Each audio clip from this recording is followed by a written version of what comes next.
Magandang araw po sa inyong lahat, lalo na sa ating mga pinuno, kawal at kawani na hukbong katihan ng Pilipinas. Ako po si Father Dion ng Post-Catholic Chaplain ng Headquarters and Headquarters Support Group, Philippine Army. At ito po ang salita ng Diyos, ang ating gabay. Ngayon po ay May 11, 2025, ng ika-4 na linggo ng pagkabuhay. Ang linggong ito ay hindi po isang pangkaraniwang linggo. Ito po ay isang may turing nating sacred convergence ng 4 na makabuluhang sandali.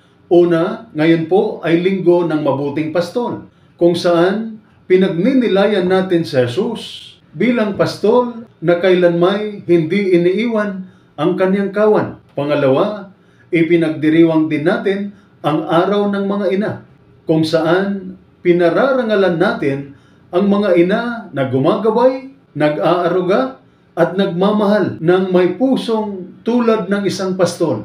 Pangatlo, ang pagkakahalal ng bagong Santo Papa na si Papa Leon or Pope Leo XIV, isang pastol spiritual na mangunguna sa simbahan sa buong mundo.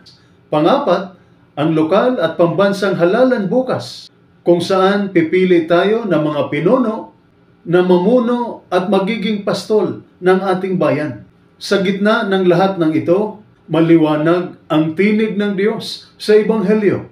Nakikinig sa tinig ko ang aking mga tupa. Kilala ko sila at sumusunod sila sa akin. Binibigyan ko sila ng buhay na walang hanggan at kailanmay hindi sila mapapahamak. At narito ang 4 na banal na mensahe mula sa puso ng mabuting pastol.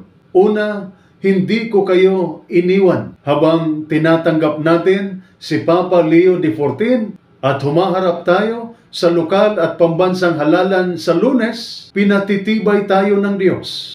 Ako pa rin ang inyong pastol. Hindi ko iiwan ang aking simbahan, hindi ko iiwan ang aking bayan. Ang pagkahalal kay Papa Leo XIV, ang kauna-unahang Amerikanong Papa, ay hindi lamang makasaysayan, kundi sagrado. Ang pagkakatapat ng kanyang unang linggo sa linggo ng mabuting pastol ay patunay. Ako pa rin ang namumuno.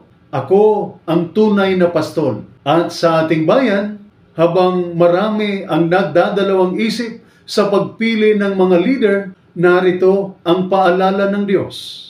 Hindi ko kayo nakalimutan. Mahalaga pa rin sa akin ang Pilipinas. Makinig kayo sa aking tinig. Huwag hayaang madaig ng takot at pagkadismaya. Pangalawa, makinig kayo sa aking tinig, hindi sa ingay. Sa mundo ng politika, fake news, at mapanlinlang na pangako, sinasabi ni Jesus, makinig kayo sa aking katotohanan. Huwag ninyong ipagbili ang inyong kaluluwa sa kapalit ng kasikatan, pera o kapangyarihan. Sa panahon ng halalan, maraming tukso. Bumuto dahil may bigay na pera o grocery. Sumunod sa artista, imbis sa integridad. Madala ng uso online kaysa totoo. Ngunit malinaw ang sabi ni Jesus, nakikinig sa akin ang aking mga tupa. Kaya magtanong tayo, pinaglilingkuran ba ng kandidatong ito ang mga mahihirap o ang sarili lamang? May dangal ba ang kanyang mga gawa o magaling lang magsalita? Tagapagtanggol ba ng katotohanan o sanay sa panlilin lang? Huwag ipagpalit ang kinabukasan sa panandaliang kapalit. Ang boto ay sagrado. Gamitin ito sa panalangin at may konsensya. Pangatlo, sundan ninyo ako sa daan ng pag-ibig. Sa katahimikan ng sakripisyo ng mga ina, itinuturo ng Diyos. Ang tunay na pamumuno ay hindi kontrol, kundi paglilingkod. Hindi ito paghahari, kundi pag-aaruga. Ang isang ina ay gumigising bago magbubukang liwayway, nagtatrabaho ng walang pahinga, at nagmamahal ng walang kapalit. Siya ay leader hindi dahil sa posisyon, kundi dahil sa dedikasyon. Para sa mga ina na nasa uniformadong serbisyo, bitbit ninyo ang reple at rosaryo.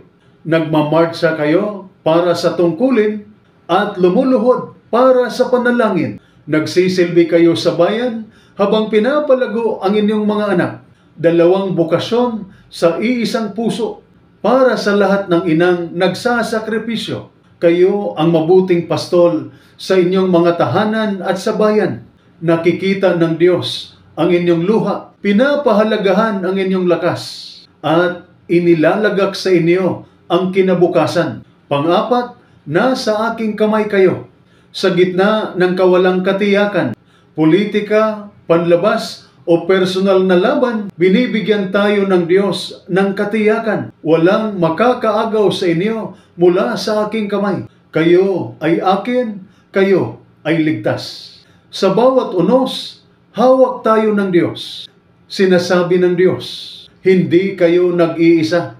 Nakikita ko kayo. Inaalalayan ko kayo. Hindi lang ito pampalubag loob. Ito ay pangakong banal. Sa kanyang kamay, hindi tayo kailanman iiwan. Ito po ang salita ng Diyos, ang ating gabay.